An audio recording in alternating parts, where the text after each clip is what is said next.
Hello बच्चों, let's see this question. The question says, which of the following statement is not true about secondary structure of protein?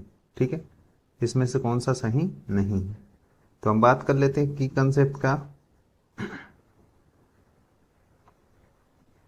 की concept क्या होगा कि the hydrophilic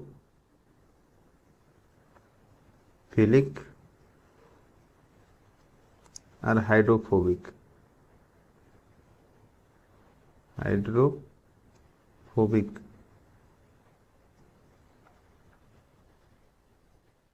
hydrophobic character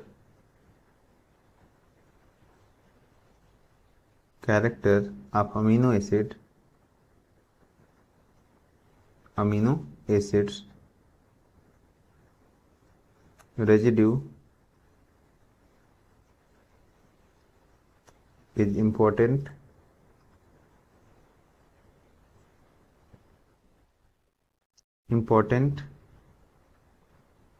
to tertiary structure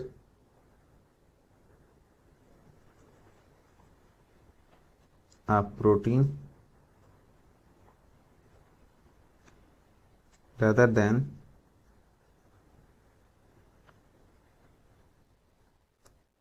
secondary structure.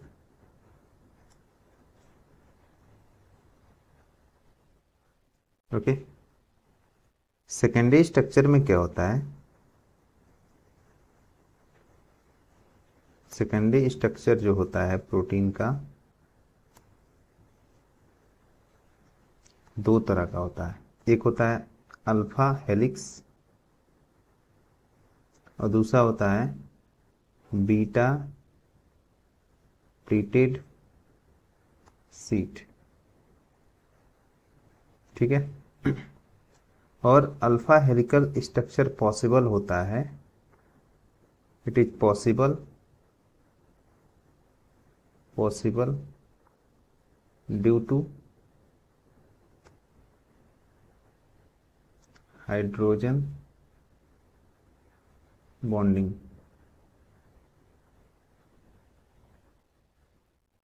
ठीक है, and beta pleated sheet structure it is also possible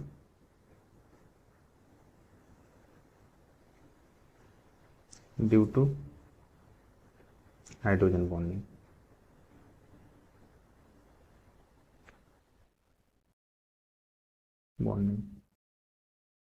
ठीक है, ये चीज हो गया। और नेक्स्ट अगर हम बात करें इसी से कि in secondary structure,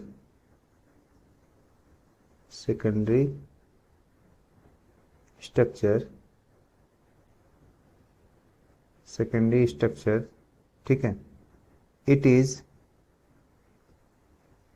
is the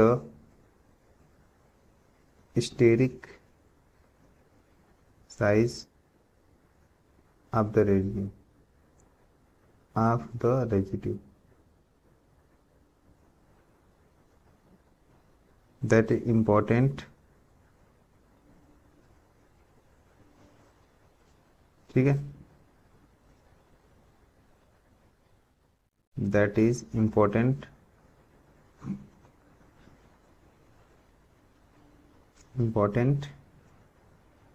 okay. ठीक है, important and residue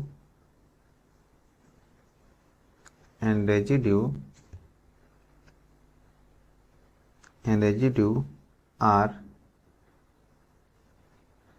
position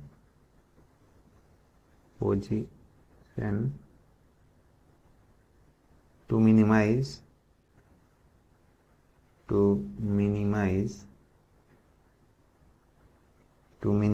interaction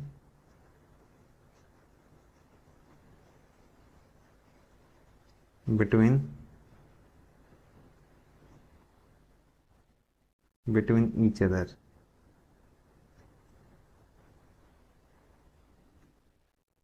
and peptide chain।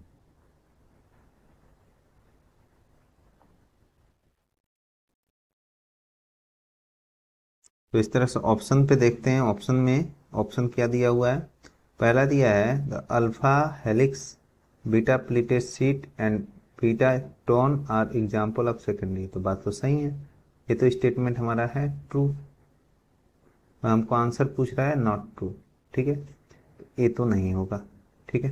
Second कह रहा है the ability of peptide bond to form intermolecular hydrogen bond in important secondary. तो ये भी हमारा ट्रू स्टेटमेंट है, ये भी पॉसिबल नहीं है, ठीक है। तीसरा कह रहा है the steric influence of the amino acid residue is important to the secondary structure. ये भी स्टेटमेंट हमारा क्या है? ट्रू है, ठीक है। और थर्ड देख ले D1 देख लेते हैं the hydrophilic hydrophobic character of the amino acid residue is important to the secondary structure. ये सेकेंडरी के लिए नहीं होता है, किसके लिए होता है? टर्सरी के लिए होता है, टर्सियरी। ये स्टेटमेंट हमारा क्या हो गया? नॉट ट्रू, नॉट ट्रू, यही पूछ रहा है। So the final answer of this question is option number D. Hope you understood it well. Best of luck.